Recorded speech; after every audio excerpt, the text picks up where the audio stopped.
Welcome back to another Forged in Iron video. So, many of you might have been waiting for me to get on this project. I had certainly been waiting for the parts to come in. Today, we're going to be working on this forging press. We're going to finally get it up and running and actually constitute a forging press. Now, if you don't know, I purchased the frame through Amazon, and it was just a shop press. Jack that came with it, not good enough. It ended up crapping out after 3 days. So I went over to Harbor Freight, got a new jack. This one being pneumatic. Now, the only real problem with that is the fact that the air compressor I got was not quite good enough. I'm not in a place where I can purchase the correct air compressor, so it's gonna do. But for now, we're going to change around the actual dies and die plates so that I can have a proper die plate and forging dies out of these actually sledgehammer hammerhead blanks that I purchased from blacksmithdepot.com. Awesome place to go check it out.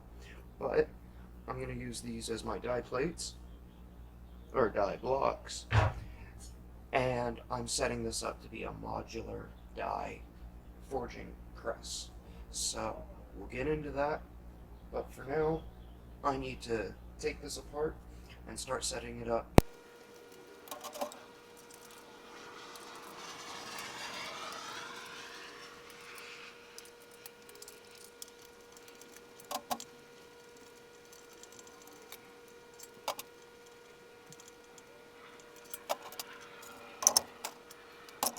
Now, anyone wondering what in God's name this 4-inch square tubing is for, this is going to be a base plate to support my die blocks. But I needed to order this, wait a month for it to come, and then with the help of the crucible, cut it down to size. So after getting all of that done, now I can finally drill the holes in it so that I can thread the bolts through. We're going to go ahead and do that, and then once that's done, get it set up back onto the press.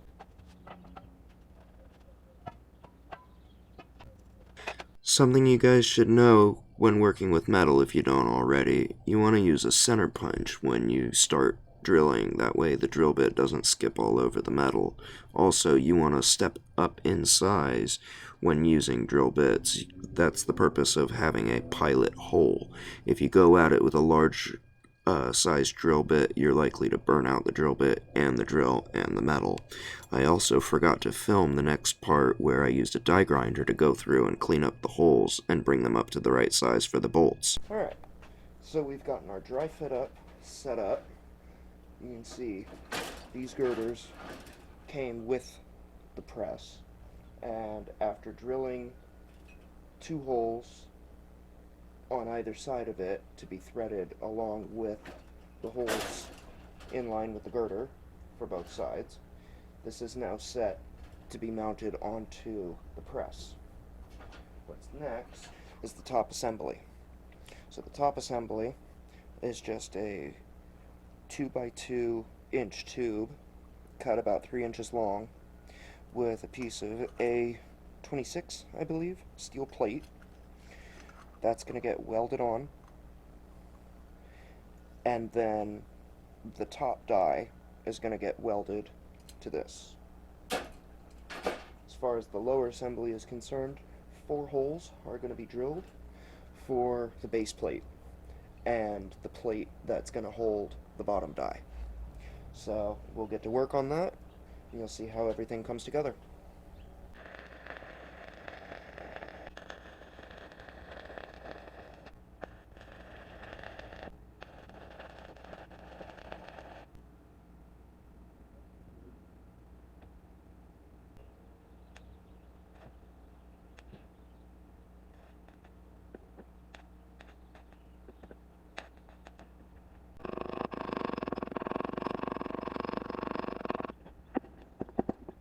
Something anybody should know, if anybody is going to try to do this process, you need to preheat your block before you try to weld it, otherwise you risk cracking the die block. So my die block is in the forge right now, preheating, and in a couple minutes I'm going to bring it over here, we're going to weld it up.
So, now that I'm done with the forging press, I'm going to go through and explain what I did to get to this point. So, I purchased some 4x4 by 2 foot tubing, cut it down to size. For my particular press, it needed to be 19 inches long, so that's what I cut it to. I then drilled through it for the bolts that came with the shop press as it arrived, and had to measure these to make sure that I drilled the correct size hole on either side of the 4x4 tube. After I got the 4x4 tube drilled out, I got it assembled, got it leveled, and that made up the base plate of this setup.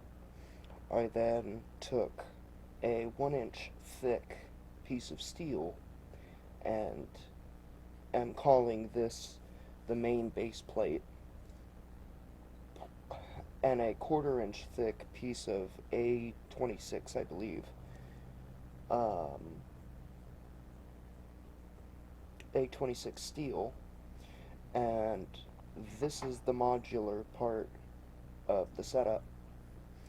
So it is to this that I welded angle iron in a certain configuration to allow for the changing out of these die blocks. These die blocks I had to order from Blacksmith's Depot, and they're actually sledgehammer head blanks. But I saw them and I thought that would make a good die block. So the bottom one has nothing done to it. It can just be taken out of this receptacle, and a different die block that has a certain configuration, like a squaring die, that I would have to make. But a squaring die could go in and take this flat die's place. Top die is the same thing, except I took a 2-inch by 2-inch steel tube and welded another piece of A26 to the bottom of it, and then welded this to the block, welded it to the top die block, making sure to preheat this before I welded it to avoid cracking. I then took a screw of an arbitrary size. I went with metric because that's what most of my tools are in.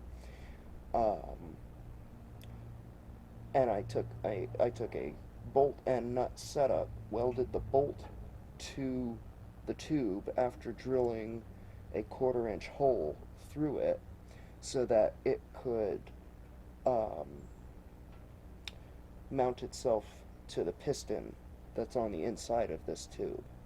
So this bolt holds this setup to the frame of the press, because there's a piston that runs inside of this 2x2 tube. After getting all of this set up, I took that same 1/4 inch drill bit and drilled 2 holes on diagonal corners so that I could throw pins in to keep everything in line, in place. And the last thing for me to do was to actually take these pins and throw them into the forge and form an eyelet so that I've got a proper linchpin with an eyelet that I can just pop everything out with. And I think with that, all of my modifications to this forging press are done. The last thing that I would conceivably need to do is get a better air compressor.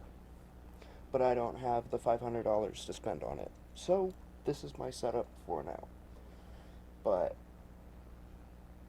in total, I think this costs maybe $500 or $600. You know, the shop press itself being about 300, and then everything else making up the other, you know, 350. So when a forging press, a proper name brand forging press, goes for $4,000, making one for 600 to 700, that's really good. And if I shell out the money for the proper air compressor, then $1,000 versus $4,000. So, yeah, this was a long time coming. If anybody is trying to do something like this,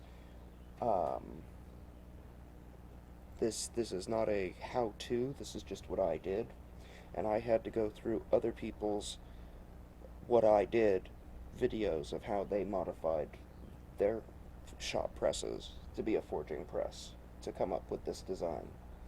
So, but yeah, this is going to be my new setup for a while, at least until I've got the money to buy an actual forging press. So yeah, hope you guys liked it. Hey guys, thanks for watching. I hope you guys liked it. This whole project was a long time coming. You know, just the wait for the parts to do the project was obnoxious, since it took, you know, about a month for everything to start to actually come in. So finally, you know, glad that it's finally done. Now that this is done, I'm already getting started on my next, you know, biggest project that I've attempted to date. So stay tuned for that. I'm gonna have a few videos out probably in the next week or two, where I'll explain what I'm doing at that time. But hope you guys enjoyed it. Like, comment, share, subscribe. Do any of these if you guys have any questions about what I did, how I did it with this shop press, forging press now, actually. Don't be afraid to leave a comment down below. I'd be happy to answer any questions that you guys might have. And, yeah. Hope you guys liked it. Be safe. I know everybody's still dealing with chaos in the world, so be safe out there. Keep forging.